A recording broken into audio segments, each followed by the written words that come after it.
Hello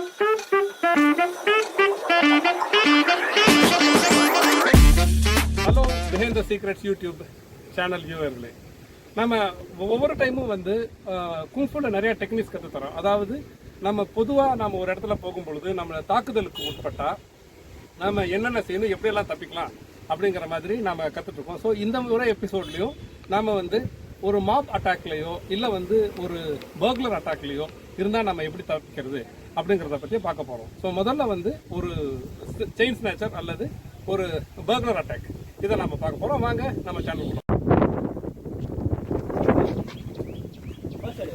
இதில் காசு இல்லைங்க, காசு இல்லைங்க.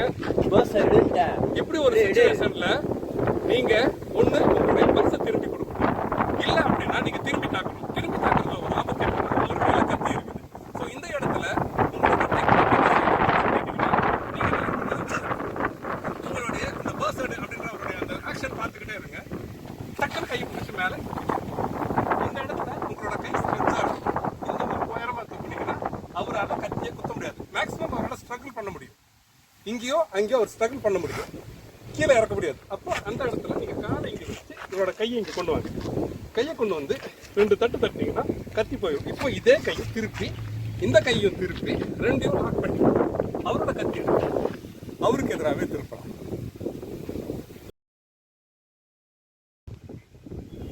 இப்போ இவர் கழுத்தில் கத்தி வச்சிருக்காரு. கழுத்தில் கத்தியை வச்சிருக்கும் பொழுது தப்பிக்கிறதுக்கு என்ன வழி? கழுத்தில் கத்தி வச்சுக்கிறப்போ தப்பிக்கிறதுக்கு நமக்கு இருக்கக்கூடிய சான்ஸ் வெறும் 30% தான்.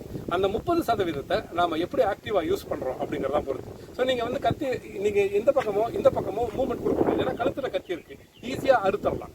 நீங்க கையை பிடிக்கிறதுக்கு திருப்பினாலும் உங்களால வந்து மேக்சிமம் வந்து அவர் வந்து அட்ஜஸ்ட் பண்ணி திருப்பி கொண்டு வரலாம். ஸோ இப்போ இந்த சிச்சுவேஷன்ல நீங்க அதிகப்படியா செய்யக்கூடிய விஷயம், கொஞ்சம் பின்னாடி வந்துக்கலாம்.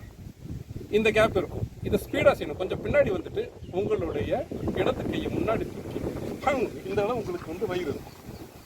அடிச்சாருன்னா அவர் பின்னாடி போகும்பொழுது இந்த கத்தி முன்னாடி வரும். இப்போ இந்த கத்தியை இவர் கையில வாங்கி இவருக்கு எதிராக திரும்ப.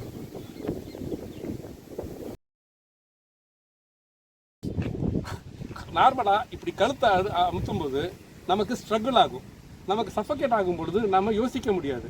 ஆனால் நம்ம என்ன செய்வோம்னா இந்த கையை வந்து இப்படி எடுக்க ட்ரை பண்ணும்பொழுது அவர் இன்னும் அழுத்துவார். ஆனால் இது வந்து நமக்கு வந்து தப்பிக்கிறதுக்கான முறையில் 10% தான் வாய்ப்பு இருக்கும். ஆனால் தப்பிக்கிறதுக்கு 100% ஒரு வாய்ப்பு இருக்குது. இப்போ உதாரணத்துக்கு ஒரு கழுத்தை அமுத்தம் பொழுது நமக்கு சஃபகேட் ஆளாகும். உங்கள் கையை இதுக்குள்ளே விட்டு நல்லா விளக்கி